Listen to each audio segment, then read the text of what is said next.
Сәлем достар, мен бүгін сіздерге учебная группа дорамасының 4-5 серияларын мазмұндап беретін боламын. Сонына дейін бізбен бірге болыңыздар. 4 серия бағанағы оқу тобына қосылғысы келген Ли Джун деген бала жайлы басталады. Ол мектепте үнемі балалардан таяқ жеп отырған екен. Қаншама мықты болғысы келсе де қолынан келмеген. Сосын біреулерден осы Юсон мектебі жайлы естіп қалады. Яғни ол сол мектептегі балалармен төбелессе, өзінің мықтылығын көрсетіп Йонбек деген топқа қосыламын деп ойлайды. Себебі оның бала кездегі досы кезінде осы Йонбек тобына қабылданған екен. Содан ол мектепте Юнгаминнің мықтылығын көріп қалып, Юнгаминға жақын болу үшін оқу тобына қосылғысы келеді. Оның басқа ойы бар екенін Юнгамин біліп қойса да, оған мүмкіндік беріп оқу тобына қабылдайды. Сөйтіп, оған тапсырма беріп, өздері мұғалімнің жағдайын білуге ауруханаға кетеді. Ли Джун тапсырманы орындап отырғанда, оған бір адам келіп, одан Юнгамин сынба деп сұрайды. Ли Джун өзін оған Юнгамин екенін айтып, онымен бірге кетеді. Оған ол адамның қандай адам екені, қайда апаратыны қызық болады. Сөйтіп, әлгі адам Ли Джунды түсініксіз бір жерге алып келеді. Ол оған Йонбек тобына қосылу үшін бір сынақтан өту керек екенін айтады. Яғни ол 3 адамға қарсы жекпе-жекте жеңіп шығуы керек болады. Юнгаминдар кітапханаға келіп Ли Джунның кетіп қалғанын көреді. Сол кезде оларға Гоньёп келіп, бағана Ли Джунның әлгі адаммен бірге мектептен шығып бара жатқанын көргенін айтады. Ал Ли Джун болса, әлгі адамдарға күші жете алмай таяқ жеп қалады. Сол кезде Юнгамин, Гоньёп және Ли Джу үшеуі кіріп келеді. Ал Сихён мен Ли Джудың құрбысы болған жағдайды айту үшін полиция бөліміне барып тұрады. Юнгаминдар болса, анау адамдармен төбелесіп кетеді. Бірақ бұл адам да осал болмай шығады. Юнгамин соңында да өзін-өзі жинақтап, кезінде жаттықтырушысы үйреткен бір жақты шабуыл деген техникасы арқылы әлгі адамды төгін қалдырмай жеңіп тастайды.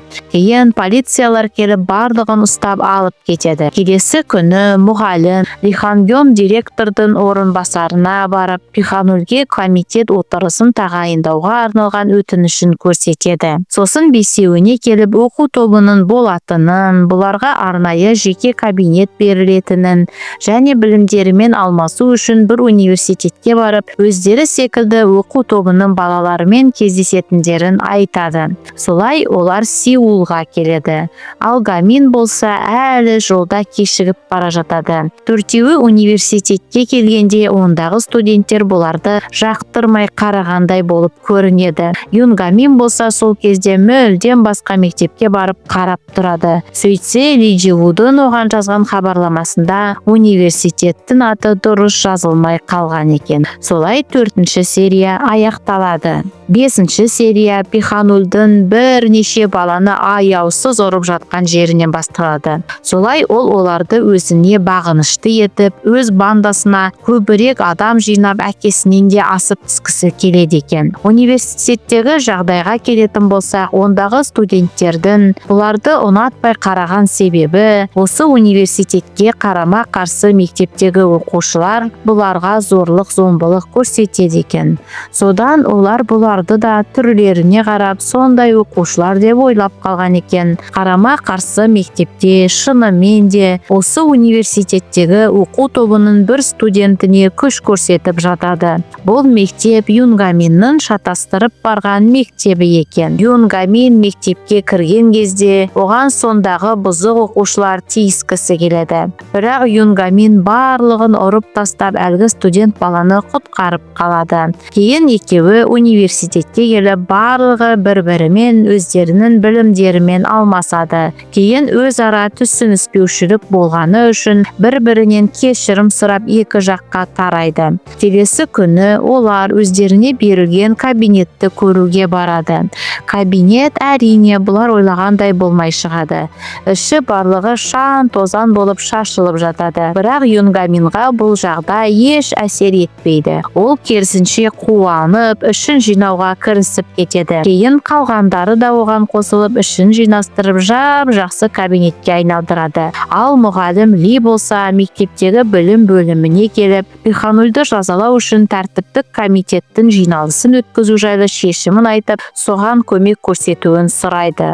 Бірақ бұған білім бөлімінің басшысы бірден келісе қоймай, бір шарт қояды. Ол мұғалімге егер оқу тобындағы балалардың ұпай сандары 10 ұпайға жоғарыласа ғана көмектесетінін айтады. Кейін мұғалім Ли оқу тобына келіп, оқушылардың ұпай сандарын айтып, емтиханға дейінгі жоспарымен бөліседі. Хве Хевон мен Сихён мектептен бірге қайтып келе жатқан кезде, жолда бұзық оқушылар оларды көріп қалып тиісе бастайды. Бірақ әдеттегідей құтқарушы Юнгамин келіп қалады да, әлгі оқушының басынан қайта шертіп есінен тандырады. Басқалары оның мықтылығын көріп қашып кетеді.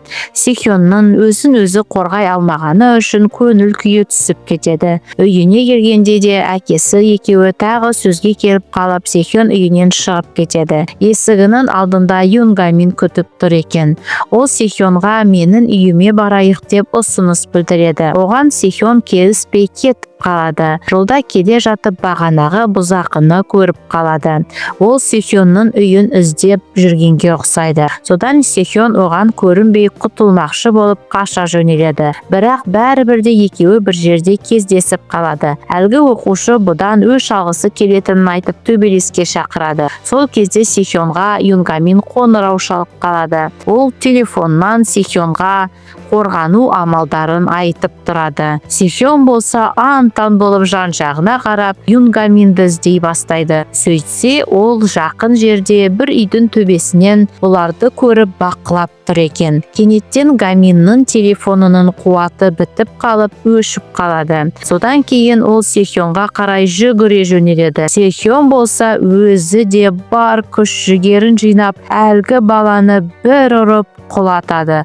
Сол кезде Гамин келіп қалып, екеуі бір-біріне қарап балаша қуанады. Солай 5-ші серияда аяқталады. Бізбен бірге болғандарыңыз үшін рахмет. Келесі видеомызды күтіңіздер.